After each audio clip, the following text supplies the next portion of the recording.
تو ایک ہی بات ہے کہ مسلمانوں میں اللہ تعالیٰ کا حکم تھا امرہم شورا بینہم، کہ بھی مل جل کے محبت کے ساتھ ایک دوسرے سے مل کے اجتماعی فیصلے ایسے کریں.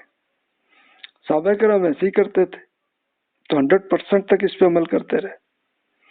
لیکن پھر سٹیپ بائی سٹیپ 70% تک امرہم شورا بینہم رہی، اس سے کم ہو کے 50% ہوئی، پھر اس سے کم ہو کے 10% ہوئی، اور پھر بادشاہتیں ہی چلتی رہیں. تو ایسا ہی ہوا کہ بادشاہ کا جو منہ میں جو آیا وہی بس قانون بن گیا، تو وہ حرکتیں ہوتی رہیں.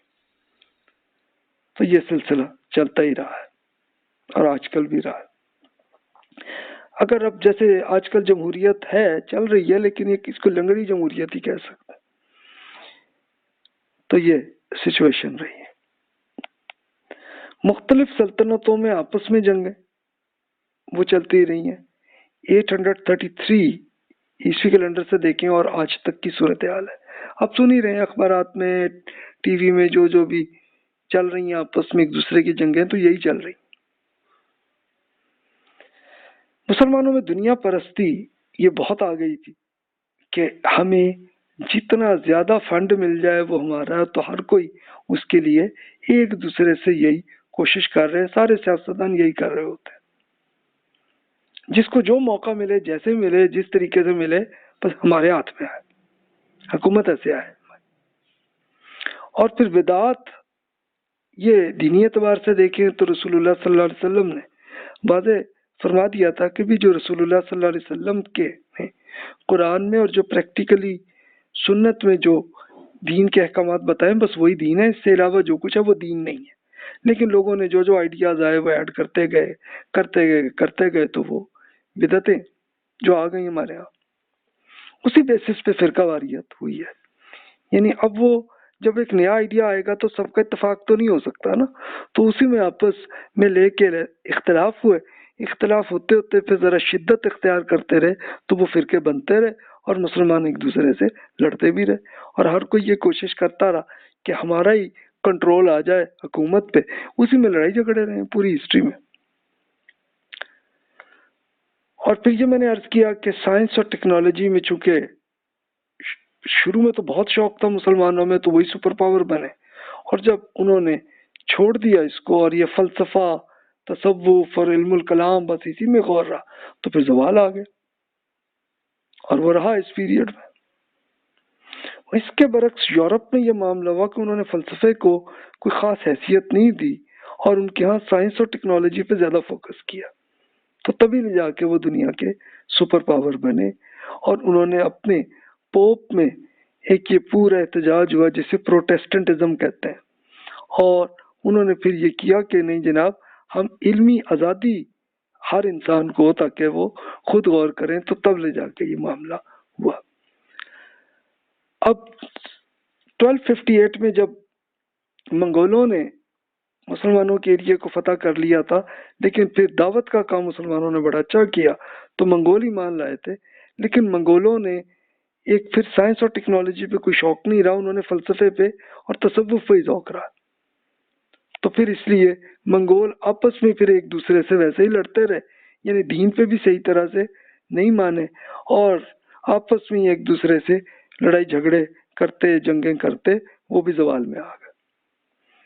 اور اس کو اوور آل میں نے یہی کہتا ہوں کہ قرآن مجید سے دوری ہم نے کی تو پھر رزلٹ یہ ہوا. تو وہ پھر بھگتے ہیں، پھر رزلٹ تو پھر ایسا ہی ہونا ہے نا. ایک نظر یہ آپ دیکھیے. اب انشاءاللہ اگلے لیکچر کے جسٹ ایک اوور ویو عرض کر لیتا ہوں کہ ہم اب انشاءاللہ یہ 3 سپر پاورز جو مسلمانوں کی اس زوال کے پیریڈ میں بن گئی تھی. سلطنت عثمانیہ سب سے بڑی سپر پاور تھی ترکی کی، اس کی ہم سٹڈی کریں گے. لیکن وہاں دیکھیں تو پہلے ابتدائی دور، پھر بڑے ایک عروج کا پیریڈ ہے. لیکن پھر جمود آ گئی کہ وہی تقلید اختیار کر لی انہوں نے، اور پھر اس کے بعد زوال کا پیریڈ آیا. تو ٹائم لائن آپ کے سامنے، آپ خود دیکھ لیں. ایران ایک بڑی اچھی سپر پاور بن گئی تھی اور یہ صفوی سلطنت کہتے ہیں. یہ 1501 میں شروع ہوئی، لیکن پھر ان میں بھی ऐसे ही आपस में अलहदगी होगी, अलग अलग सल्तनतें ईरान में भी बनी हैं, और आते आते क्या सूरत हाल हुई ये हम पढ़ेंगे इंशाल्लाह। फिर हम जनूबी एशिया, जिसमें खासतौर पे इंडिया, पाकिस्तान, बांग्लादेश और अफगानिस्तान, इन सबको आप इकट्ठा कर लें तो इसकी हम स्टडी करेंगे। तो ये आप कह सकते हैं कि वही 1342 से लेके 1924 का एरिया है।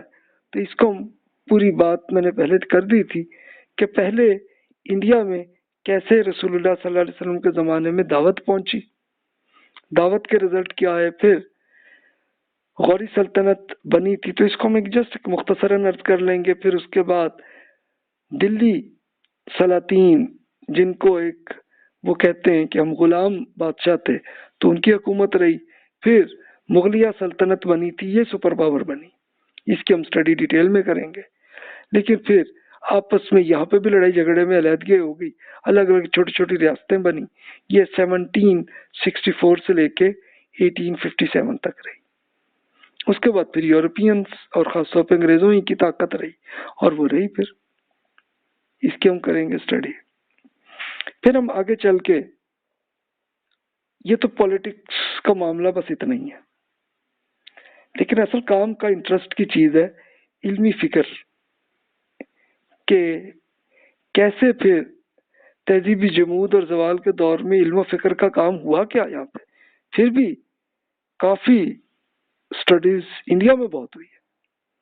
मंगोल हमलों के मुस्लिम दुनिया के निज़ाम तालीम पर असरात क्या हुए, हम पढ़ेंगे। फिक्री जमूद और तख्लीकी सलाहियतें, ये जिस क्रिएटिविटी की हौसला शिकनी का रुझान आया तो कैसे हुआ और रिजल्ट क्या हुआ, और फिर तख्लीक के रुख और इल्मी तरजीहात में क्या क्या चेंजेस आई हैं। फिर हम पढ़ेंगे इंशाल्लाह दरस निज़ामी में एजुकेशन का सिलसिला कैसे बना। फिर मुस्लिम दुनिया की तहजीबी जमूद के दौर में यूरोप में क्या हुआ, वहाँ इल्म फिक्र कैसे बढ़ा, ये भी हम स्टडी करेंगे। इसके बाद दावत दीन और इस्लाही तहरीकें, ये एक बहुत जिसमें अचीवमेंट मुसलमानों ने किया। मंगोलों में दावत दी, कामयाब हुए। फिर उसके बाद जनूबी एशिया में इंडिया, पाकिस्तान का एरिया, श्रीलंका, बांग्लादेश, इसमें दावत फैली है, कैसे फैली है भी।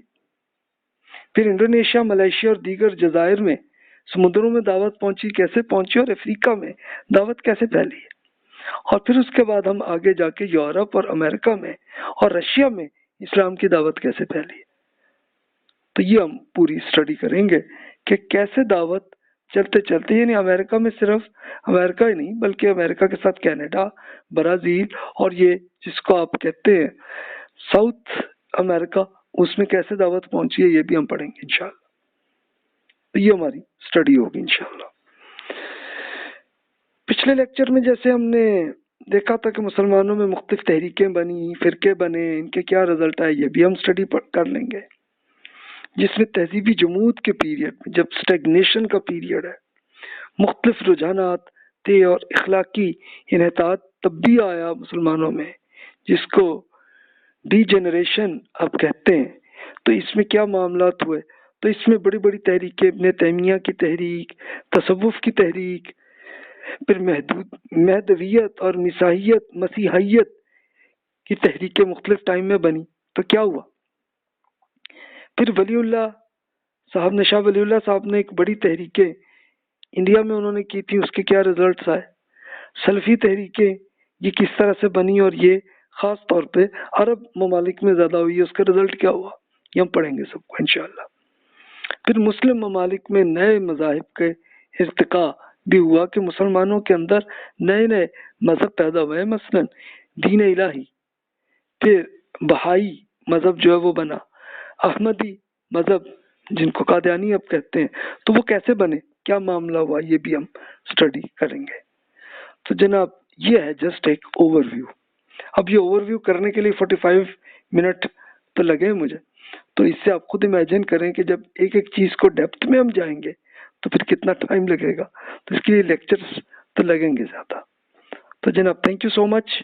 आपके जहन में अभी जो सवाल आ रहे हैं आप ईमेल कर लीजिए ताकि मैं उसमें जवाब अर्ज कर सकूं, और फिर इंशाल्लाह इसी में बुक्स आपको इस लिंक पे مل جائیں گے. تو آپ بکس میں پڑھیں تو زیادہ ڈیپتھ میں آپ کو بہت سی چیزیں مل جائیں گی. جزاک اللہ خیر واحسن الجزا.